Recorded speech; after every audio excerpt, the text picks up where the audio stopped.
Hello, welcome to the NYU Silver's second student-led panel. My name is Sita Getchus. I'm the Mission Recruitment Specialist here, and I'm really excited to have you join us live for a authentic student conversation. I will go ahead and let our student panelists introduce themselves. If you have any questions for the panelists, feel free to comment them, and I will make sure that our panelists are asked them. Thank you.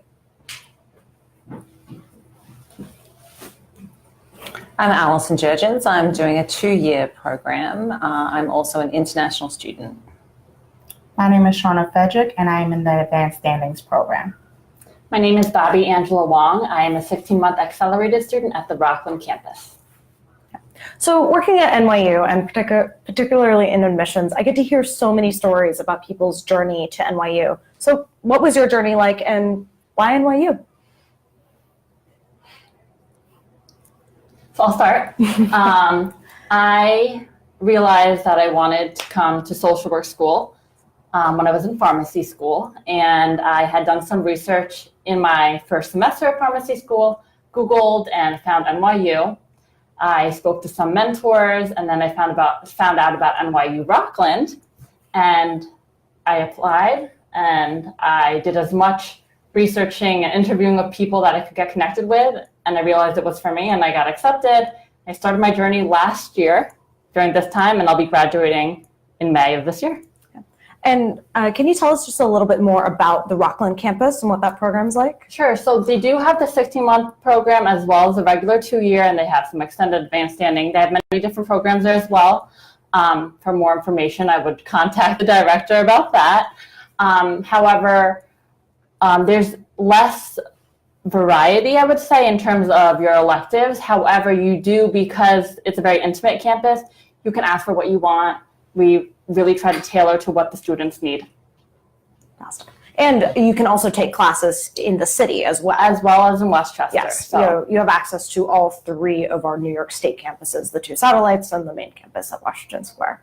Thanks. So for me, I was told that with my BSW, I would be able to get my master's if accepted to an advanced standings program in a year. And I thought that was going to be absolutely amazing. And I went on US Best College list and went through the list of the top social work programs in the country and narrowed it down to New York State. And NYU was actually one of the top 3. So it was one of my top 3 schools to go to. So when I got accepted, it was very exciting. It was also my field supervisor, alma mater. So it was just more interesting to be able to come here and get that same kind of training he got and a little more defined on what he was able to teach me while in my field placement.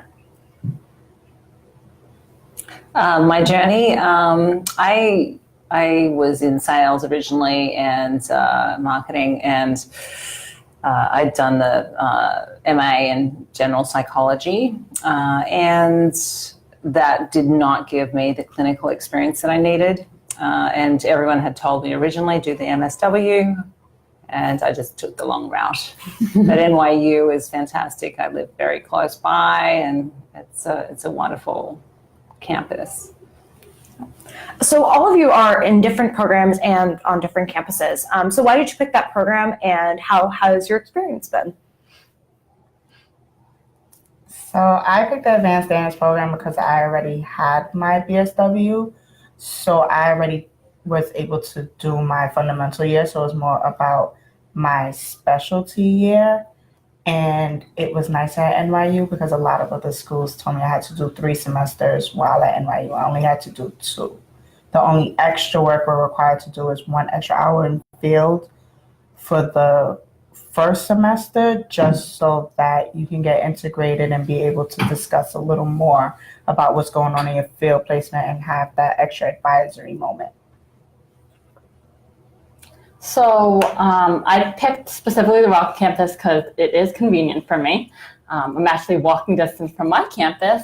But in terms of the program, when I applied, I had 2 options. I could apply for the 16-month or the 2-year. And me being where I was with the energy I had, I was ready to do a 16-month program that was accelerated, that would have a summer term, would have less breaks. I think that if I was in a place where I wasn't mentally ready to take all of that and wasn't emotionally and physically ready, I would have waited. But I think I knew at the time that I was ready to, and so really evaluating what was possible at the time for me.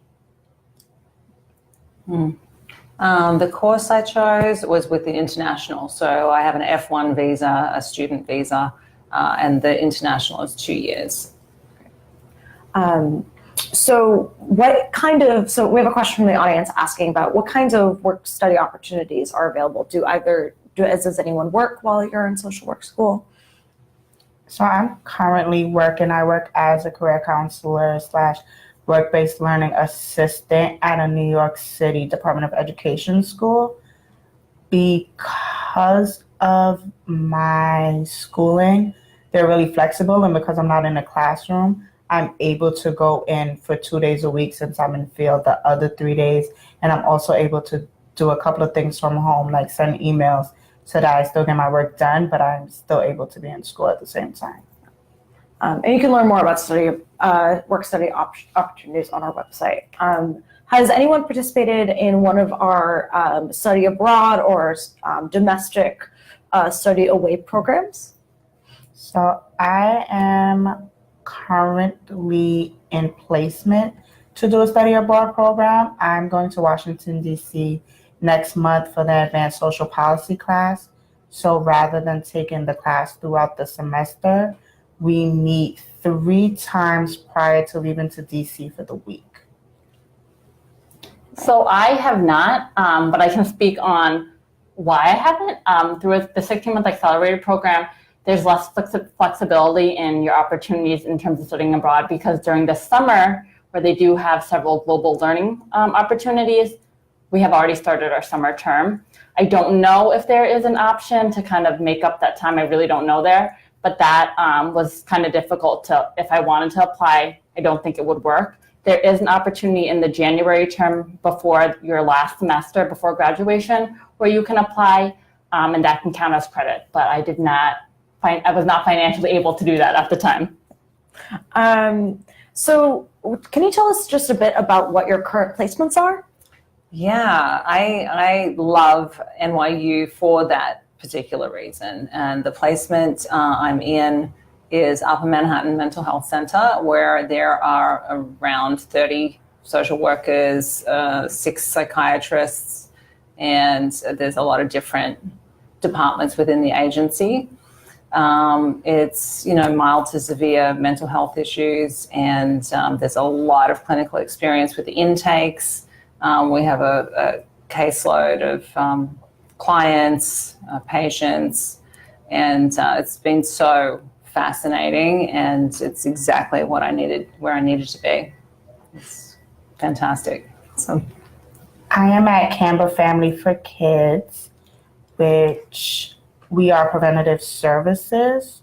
So while there, I am their support and advocate system for each of the clients. I work with the family as a whole and basically going through the day-to-days with them and making sure that they feel supported, they know how to access resources, and if they need someone to advocate on their behalf, I am also there as that.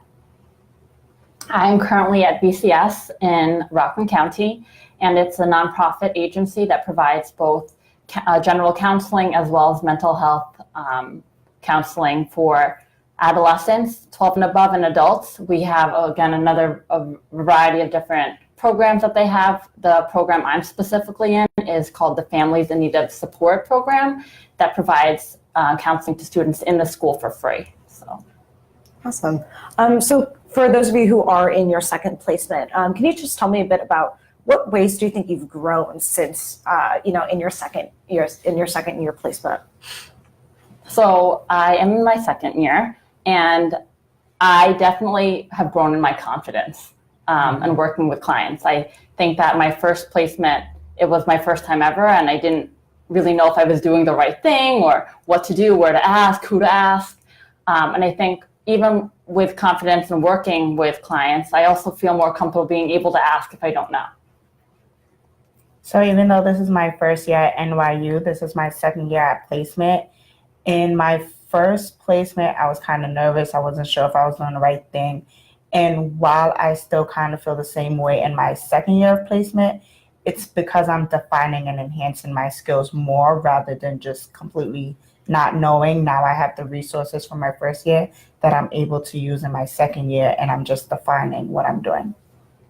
Awesome. What is something you wish you knew before you started social work school? I have an answer.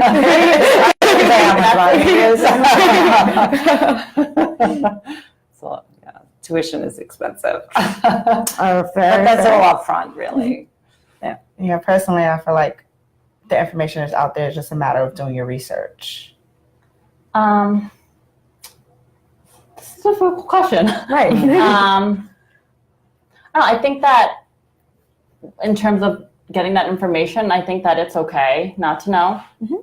And I wish I knew that, because I feel like as someone going into graduate school, I have this expectation that I should know what I'm doing and I have to be professional and all these things, and it's okay to make a mistake sometimes, and it's okay not to know, and so it's really okay to ask. Yeah. One thing I did learn that I didn't really ask but was really great when I learned is that as second year placement, sometimes you go into your placement, especially with an NYU on your name tag, and it's, you should know this, you should understand. And one thing that I was told when I came was, let them know that you're there to learn. Don't feel as though you have to know everything. Don't feel as though you should have to excel, but just let them know, I'm here to learn. This is what I'm here. Yes, I'm here to do it, but I'm here to learn what I'm doing. Right. Are any of you in any student groups? If so, which ones? And tell us a little about it. So I am part of the Graduate Student Association, which plans a lot of student events. I'm currently I'm one of 2 Rockland representatives. And I'm involved in, helping set up and volunteer at whatever events like Common Day, which is a mandatory, it's like almost a seminar conference day. And we do Silver Ball. There's various different events. And as a Rockland rep, I help and kind of try to facilitate events that happen downtown at the Rockland campus. So as a representative, I try to hear what do the students need and what do the students at the Rockland campus need. And GSA in general is here to hear what the students as a whole at NYU Silver need. Right. I did look into some of the groups, and I was looking at that. There's a number of them that I was interested in. As it turned out, I didn't do that, but I have been very involved with the Mindful NYU and doing meditation and yoga, and it's all there right there at 238 Thompson. So it's right beside the Bobst, and you can, there's food in the building. It's like you can just be on site all the time. Even though it's a short walk home, it's so easy, and it's so, you can make it a lifestyle. Like, it's you can meet up with a friend, you can use, the yoga mats are there. It's like so easy. It's really great. Can I mention that there are a lot of groups, and so many. For Silver as well as beyond, and all of NYU, you're an NYU student and you have access to those groups. And also, if there's not a group at Silver that you see, you can create one. Yes, there's a process, but if you're passionate about it, I'm sure that if you're willing to and make the time and effort for it, it's possible. Awesome. The other thing to say about that is there's also the student lounge here, which is it can be very social. It can be a quiet workspace, but it's actually a very valuable resource in terms of networking or just working or having it there. Yeah, absolutely. So what has been your favorite class so far? Of the 3 semesters that I've completed, my favorite class was practice with groups. One, the professor was great. Fortunately, he's not at the Rockland campus anymore, so I'm not going to say his name, but he was a great professor. But the groups class in general, I loved because it was interactive. And there's a lot that you learn through lecture, but because it was interactive and it gave you skills that you could use in field. My favorite class was also practice with groups. My professor is still here, Gabriella Cassandra. she ran the group's class as though it was a group. So we went through the forming, storming, norming, transforming stages. And the same, it was very interactive. It was very encouraging. It was very engaging. And being able to have the class run as a group made me, even though groups was not my thing at first, it made me so much more interested in them sitting through one and seeing it play out. And I would have to say I've only done 4 subjects in my first semester so far. But definitely it was the group interaction that made it so interesting, and that was practice 1. Mm-hmm. And there was only 10 students in our group, which was also in semester 2. And that becomes like a very sharing, caring little group. And it's very well run by a real professional who facilitates everyone's issues and concerns. Okay. So this is another audience question. Are any of you interested in becoming a licensed therapist, private practice, or not, through maybe perhaps through an agency? And what made you decide to get an MSW as opposed to an MA or MS or a doctorate? So I would take that one. Yes, I want to be a clinical therapist. And MSW is it's a easy way to go. Having done the psychology route. So it's 2 years here, then 3 years clinical supervision, and then, you go on to get a licensed clinical social work, which you can have your own practice, you can work for somebody else. Yeah. And to clarify, those 3 years of clinical supervision are paid work. So yes, you are in school for 2 years and it's 3 years of functionally what will be your first job out of social work school. And you hit the ground running too. Right. You go straight into the first year placement and you are working. Like I started at end of August, September, and now there's like a caseload of 12 and everyone's in their treatment plans and everything's going and you're doing intake, and it's very, like, you hit the ground running. It's fascinating. I chose the MSW because in general, when I chose social work, it was very broad. I was able to do so much things within the MSW program. In relation to a doctorate, you can still get a doctorate in social work, but when you have your LCSW, it holds about the same amount of weight as having your doctorate. I do want to become a licensed therapist, and I thought about going into private practice, and I still do think, but I think right now, when I leave and when I graduate and find a job, I do want to work at an agency or a clinic where there are other employees and other team members, because I realize I do like working with the team, and I like being able to have that supervision, whether it be from my direct supervisor or even a question I have for an employee. So I do want to eventually go that route, but not as my first option. All right, thank you. So how did you learn to balance schoolwork, internship, and social life as well? I know balance is a process, but what has helped you find that? Well, trial and error. My first semester was definitely really difficult, as I didn't know what my load was going to be like with field, with school. And so that semester was really difficult. And I realized after that semester I needed some self-care. I started really looking at my schedule, and I am someone who put a calendar together, saw what I had from 9 to 12, and then whatever, put some self-care time in, and I made sure that I had some free time at least twice a week, 3 times a week, depending on what I needed. Everyone needs something different, but I set up a calendar where I saw my schedule. Instead of having everything in my head, I saw it on paper and saw, like, this is how much I actually have on my plate. Yeah, I definitely think it's organization and self-efficiency. You have to know yourself. I know once I sit down, I don't want to get back up.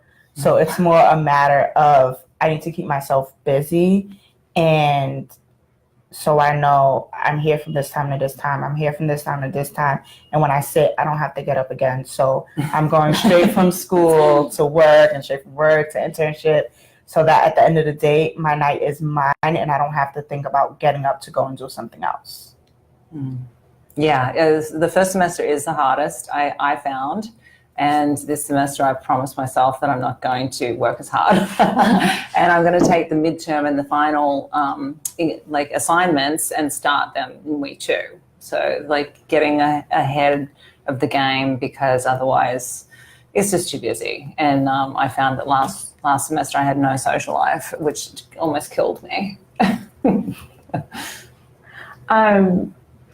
Let's see. I have a question. There's another question about how do you think the program would adapt to students interested in a macro policy practice?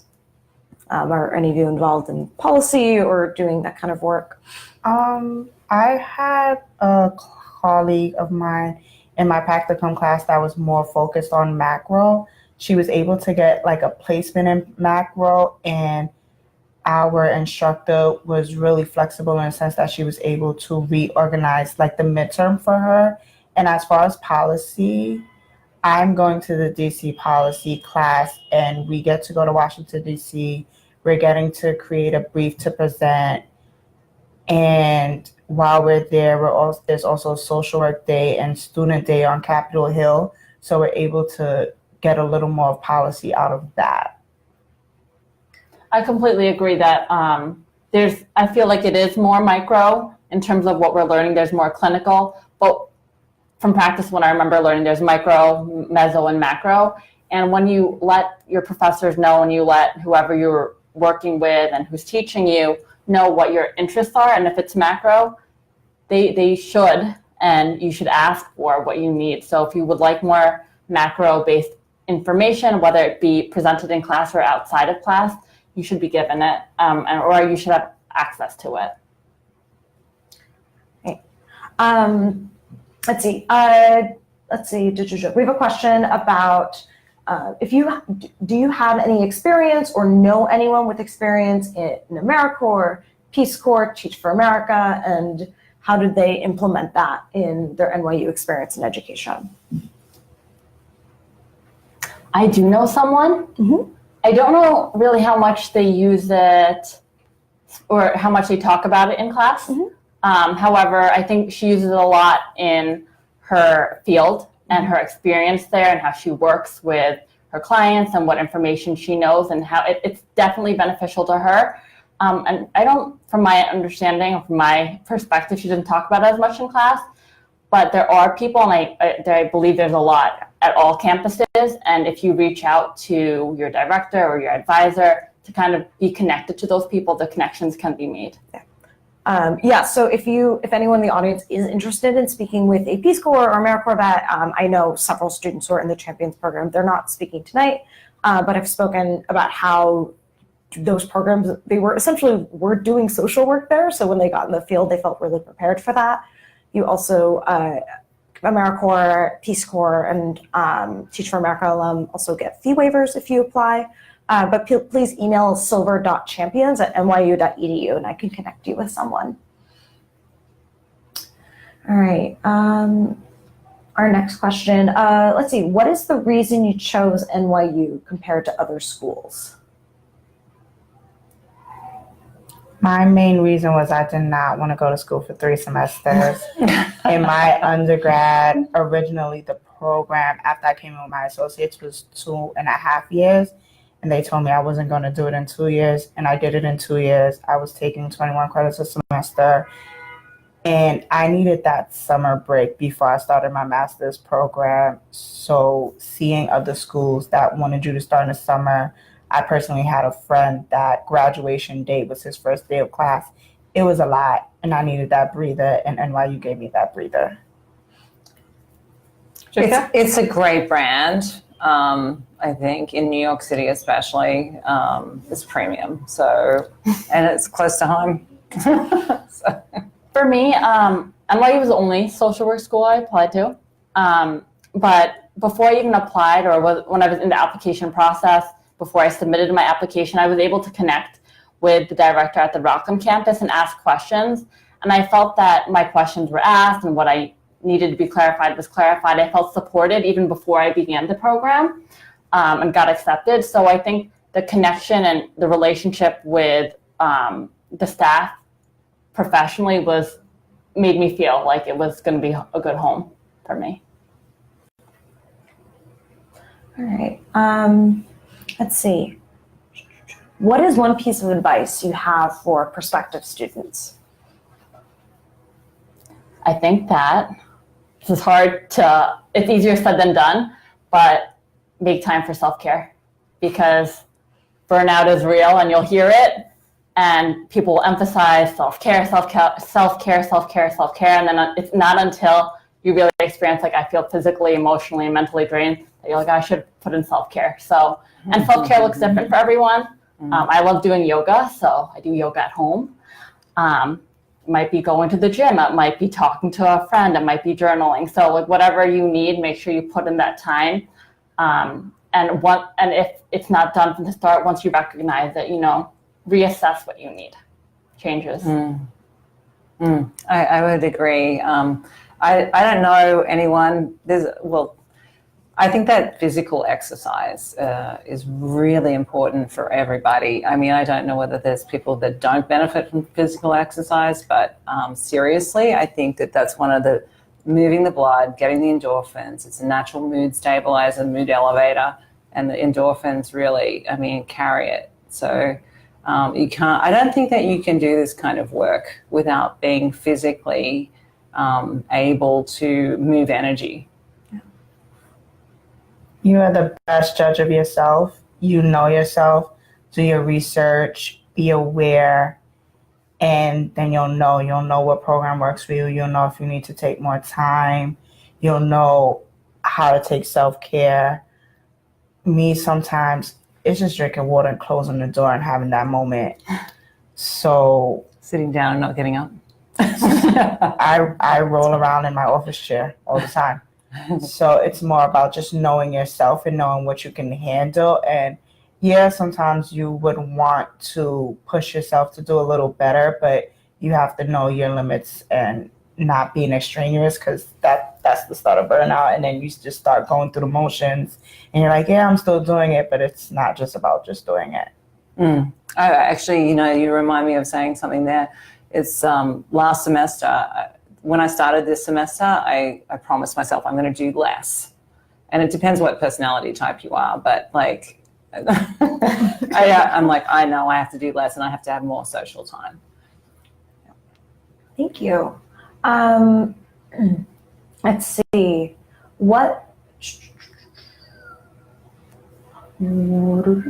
Okay. Do most of the NYU Silver teachers continue to work in the field in addition to being an educator? I'd say that there are a fair amount of professors who are in the field. I would agree. Yeah. With a lot of different professions, which is great. I think everyone that I've had so far. Is doing work. Yeah, same. I mean, we do have a fair amount of full-time faculty who are doing research, and being a professor is their full-time job, but most of them have outside clinical experience. How many let's see. Do you think that you get to know your classmates well? Do you think that, how big or small have your classes been in your experience? So at the Rockland campus, I would say 100% yes. The people you start with, you normally have class with until you graduate, and they're the same people in your class the entire time. They become family. You love someone. You love some of them. You hate some of them. But it's great. You form your connections, because the people in your first class are going to be the people in your second and third and fourth. There's a little bit of variety with your electives, but you get to form that connection there because you see them constantly. You get tired of them, but then when you need that help and you're like, I really need help on this paper, I don't understand what this concept is, there's always someone there. So it is that's a great positive of the Rockland campus. I feel like my biggest class there was around 20 people. I feel like connections here are like connections anywhere else. You have to put yourself out there to expect to be able to get something back. I want to say I have about 25 people in my classes. We do have NYU classes that I know that if I need something, I can email the whole class, and there's always somebody that gets back to me and is willing to like help or just give me whatever advice that I need to get through the class. People just seem to be very warm. Yeah, I think the practice class, you definitely get to know everybody, and Facebook group and all of that. And also too, there's friends that I have who use the Facebook a lot. But the general class is about 25 people, and you usually sit next to the same person a lot of the time, and then you switch numbers, and there's someone that you can oh, can you send me a photograph of the last assignment, or whatever it is that you need. There's somebody that everyone's pretty warm and friendly. So we have a couple of questions about the diversity of the campus.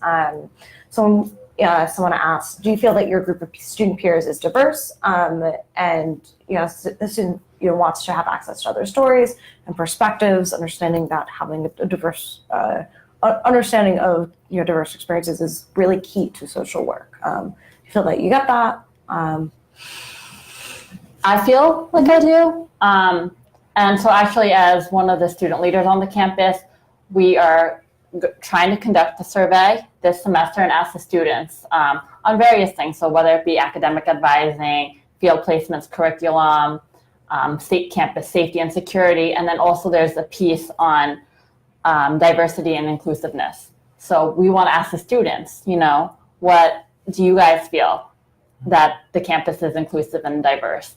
And if so, what else can we do to enhance it? And if not, what can we do to make it better? So I feel it is, but it's always important to ask others. So I think that's why we're going to the students to ask them. I feel like the campus is more diverse than I expected coming here. I feel like during my practicum class, because I was advanced standards and had that extra hour, we were able to include that diversity a little more because we were able to see different thoughts and opinions and kind of hear about how different people will play different situations out.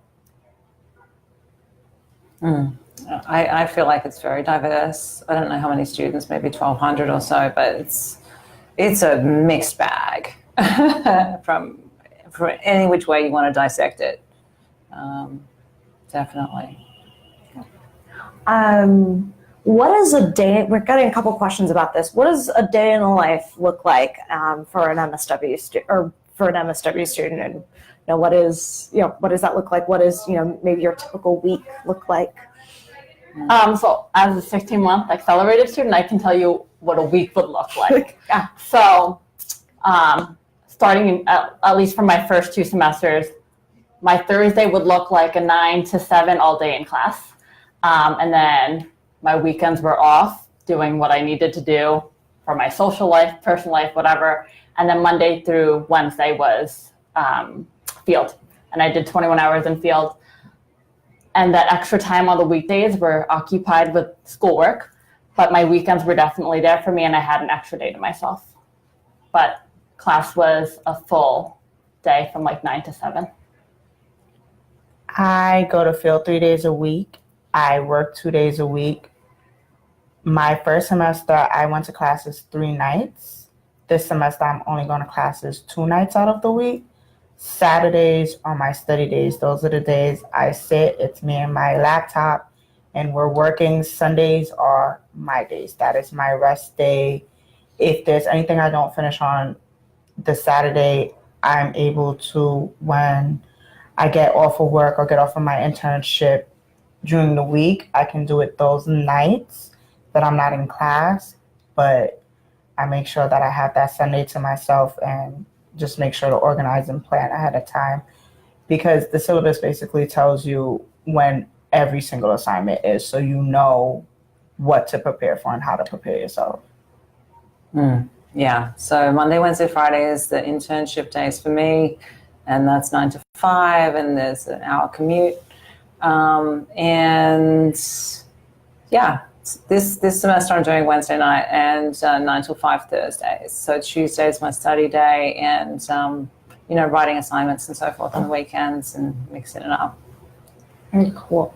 Let's see. So we have another question about: do you think that are the teachers pretty available if you do need extra help with an assignment or a concept?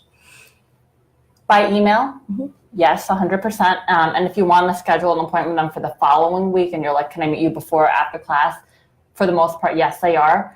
They do not, at least at my campus, have scheduled office hours where they're on campus. So that is a little different from whether you be in high school or an undergrad where there's scheduled office hours and they have an office there. At Rockland, all or most of them are adjunct lecturers, so they don't have an office at the school. So by email or to schedule an appointment, they're definitely available. Sometimes they even do like virtual office hours with you, but they are not normally available on a regular basis during a scheduled time. Personally, I've never tried to sit down with a professor because of my own personal schedule, but I've never emailed a professor and waited. I definitely never waited more than 24 hours. I want to stretch it and say I've never waited more than like 12 hours for a response. I've communicated with professors, so I've actually had a professor that when I wasn't sure about a paper, let me submit a draft and let me know where I needed to edit, what I needed to fix, so that when I submitted it, I was submitting the best paper possible. Yeah, ditto. Always by email, and if you need to, before or after class. Fantastic.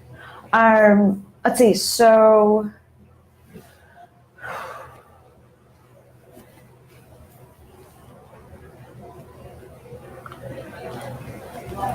there's a question about in your field placements, and this is particularly, I think, for folks who are working in a clinical mental health context. What are the different roles that you see between an LCSW, licensed clinical social worker, and someone with a PhD in psychology or a PsyD? Like, how do those roles differ?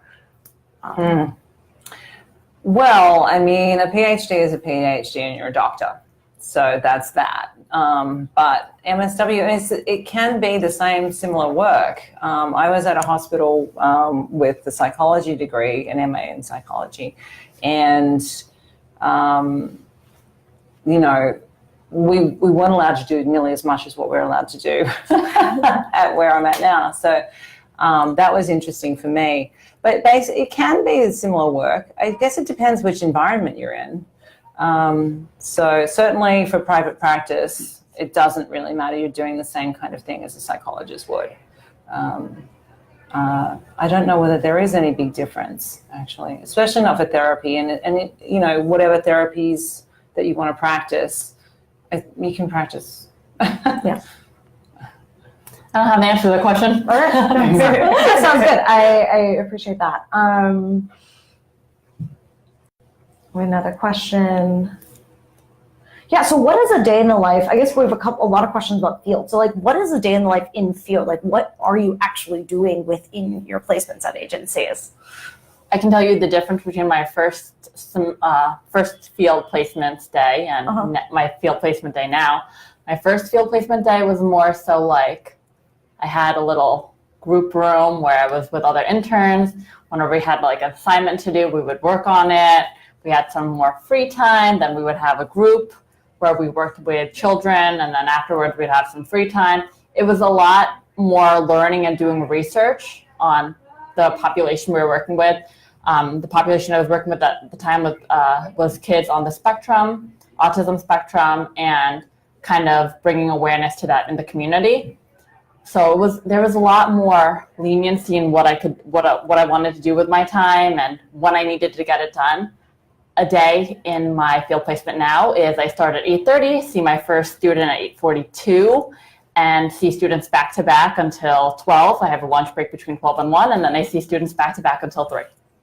A lot more intense, but I think it was great that I got the first year to kind of dip my toes in the water. And now I am a lot more busy, but I have experience and the education to get there. My first field placement, I was at a resource center. So I saw clients as they came in. It was more of a drop-in basis. But with my supervisor, I had an hour of supervision, hour clinical, 1 case study a month. So I was able to get in all those other details.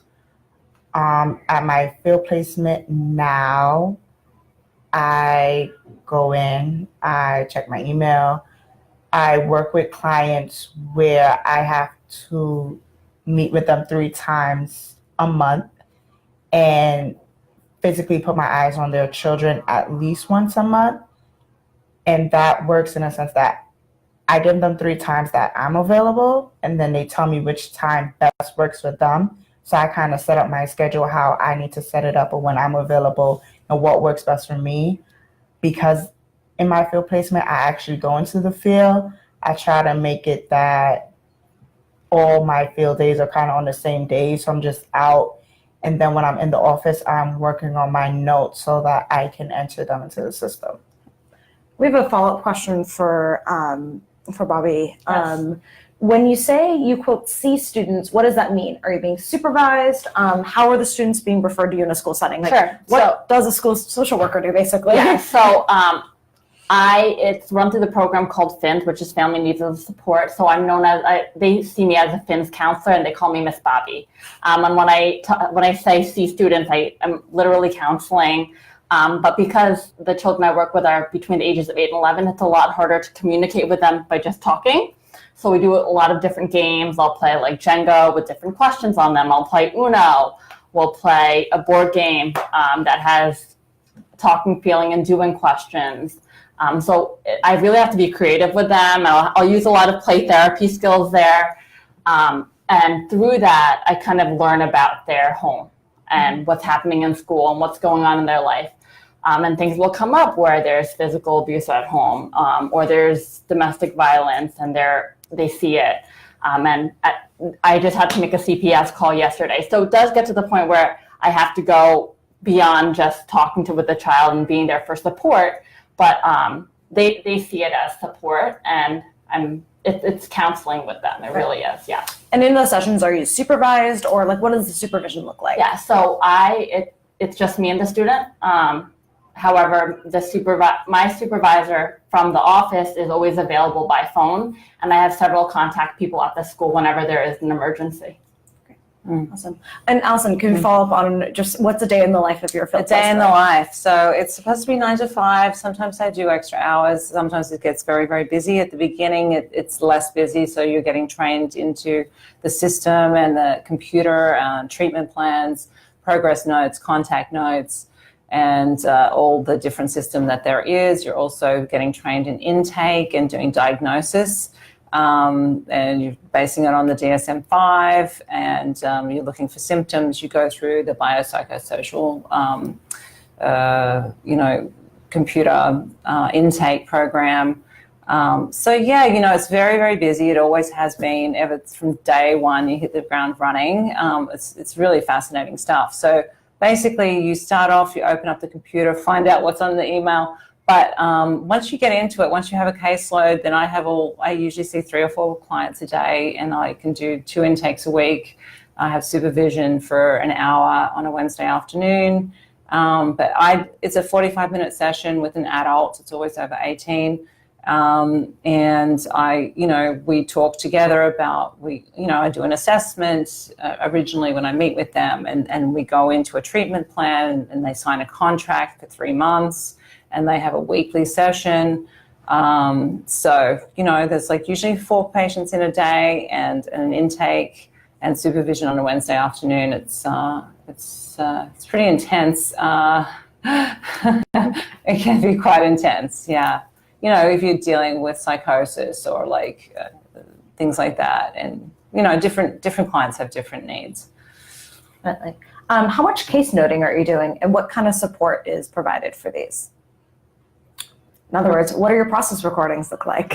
What is a process recording? So process recording so when I hear this, there's different notes I have to do. So for me, we have to do 2 process recordings a week.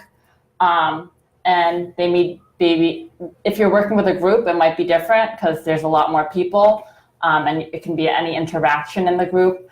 With the individual session, my process recordings are a lot longer. They can go up to like 15 pages, and it's really, if you don't know what a process recording is, it's kind of a dialogue verbatim. So what I said, what the client said, what I said, what the client said, and then thoughts and feelings. Your field advisor is going to say the process recording is verbatim. You don't have to remember everything word for word, but that I have to do twice a week, and I hand them in to my supervisor at the agency, and we kind of go over it.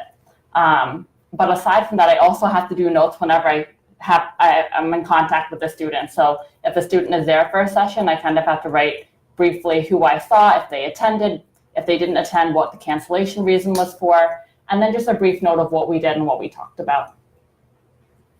My process recordings and notes kind of mimic the same thing. My notes, I write every single thing to how the client was dressed, how they opened the door, what it looked like when I went in, every single detail. With my process recording, I actually follow a different method. This is something I picked up in my BSW that I've spoken with my supervisor and everyone about, and everybody seems to be comfortable with. I try not to take notes just because sometimes it makes clients uncomfortable during the session. So once I go back, whatever stood out the most to me is what I would write the process recording on. So it'll just be kind of like an expert from the conversation and not the whole entire conversation. Because if that's something that I remember the most, how it was explained to me when that method was explained to me, is that's the thing that I need to process the most through what happened. And that's the purpose of your process recording, for you to see if there's any countertransference, transference, anything like that that's going on that you need to work through. And when I go into my supervisor, then we process, well, how was I feeling? Why do I think I was feeling that way? What was going on? Did I do anything that I need to change and make better for next time? Process recordings are it's exhausting. But I think that I have a supervisor that I work very closely with in terms of that 1 hour. I have my little list of patients, and I go through. I do provide him with the process recordings, and he has my progress notes. For the 45-minute session, then it's the 15-minute of like writing up and doing whatever I need to do with that. Because there's a system already inside the agency that has a progress note. But yeah, the process recordings are good, and I'll really focus in and do a deep one from time to time, but it's 2 every week that you have to do, you have to provide something of what was the dialogue. And for me and my supervisor, he's explained it, is that, where you're going and what questions you're asking and where you're stopping this person in their,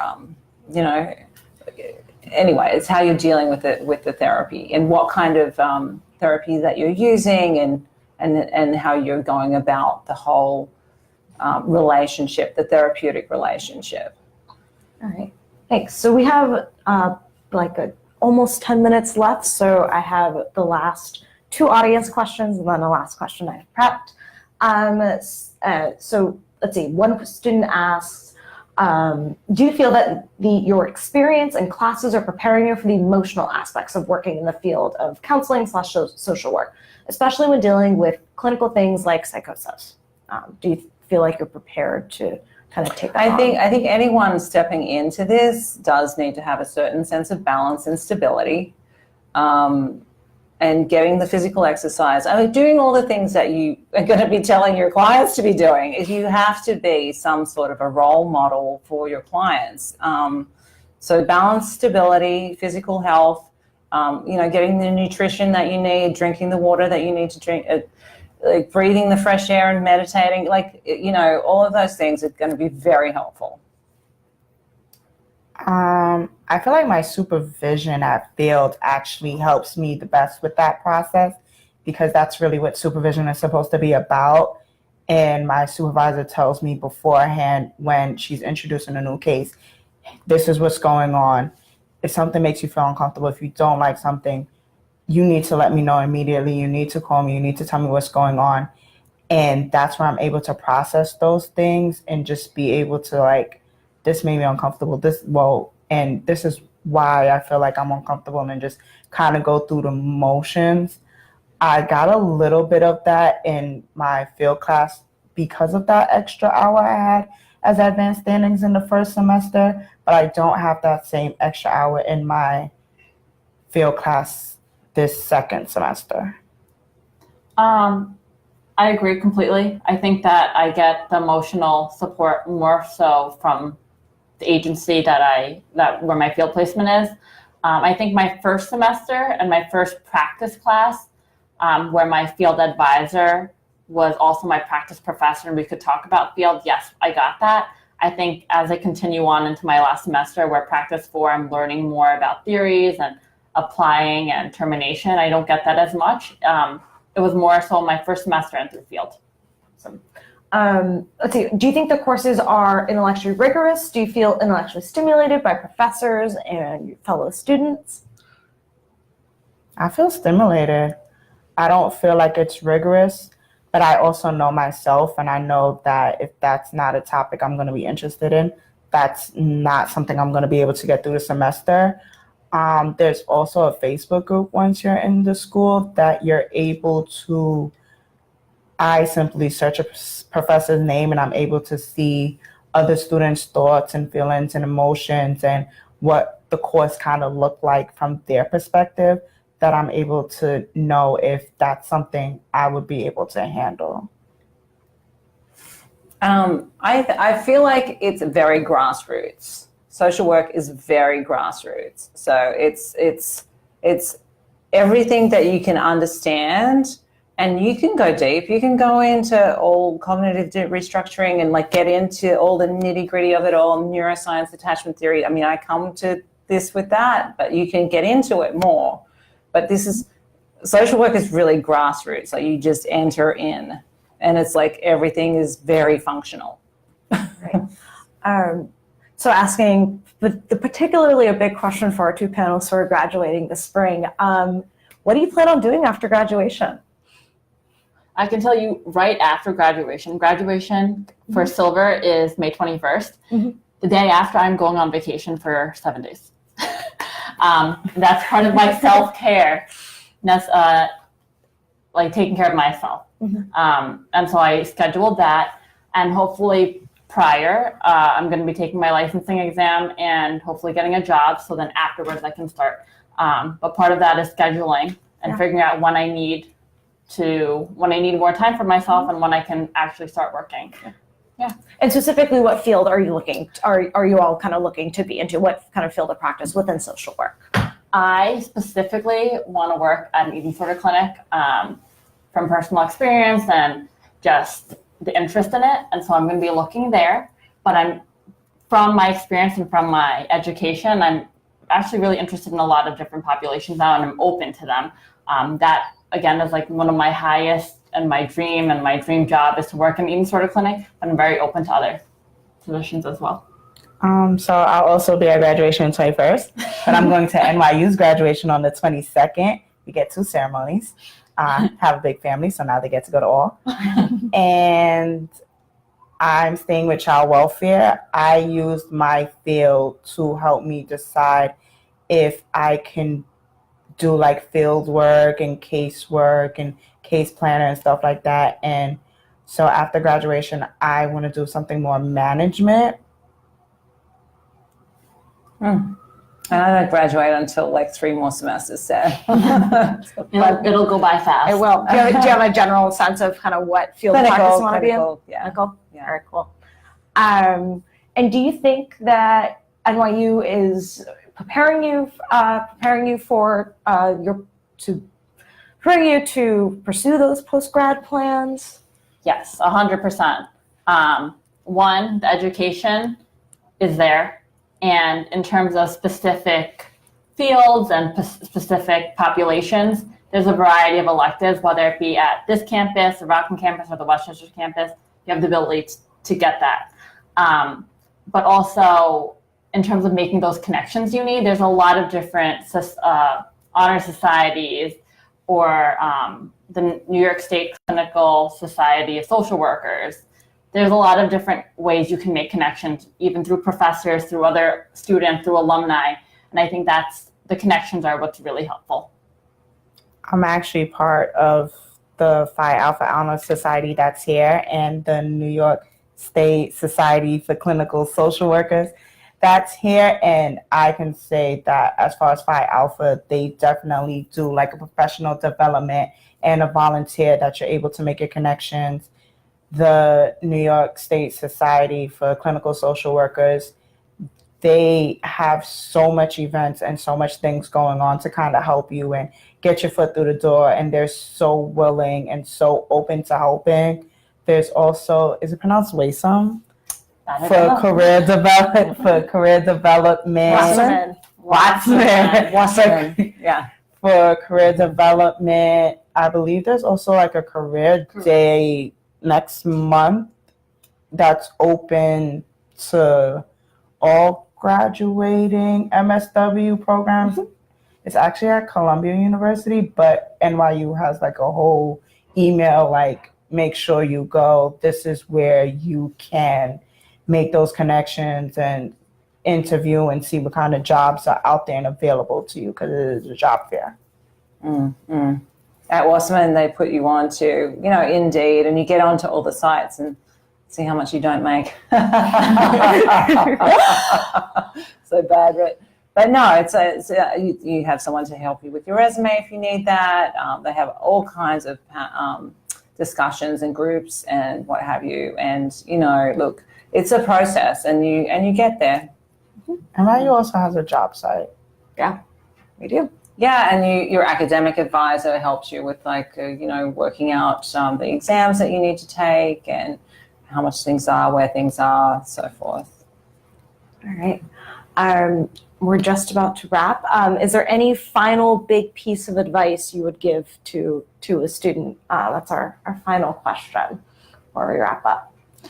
I think I mentioned this a little bit before, but I'm just going to clarify it, that whether this be with your client or with a professor that you have, if you don't know the answer, ask. And if someone's asking you a question and you don't know, you can say, I don't know, because it's better to just say, I don't know, and clarify it for them later than providing the wrong information. And if you don't know, it's helpful because it's often that some other student's going to not, has the same exact question as you.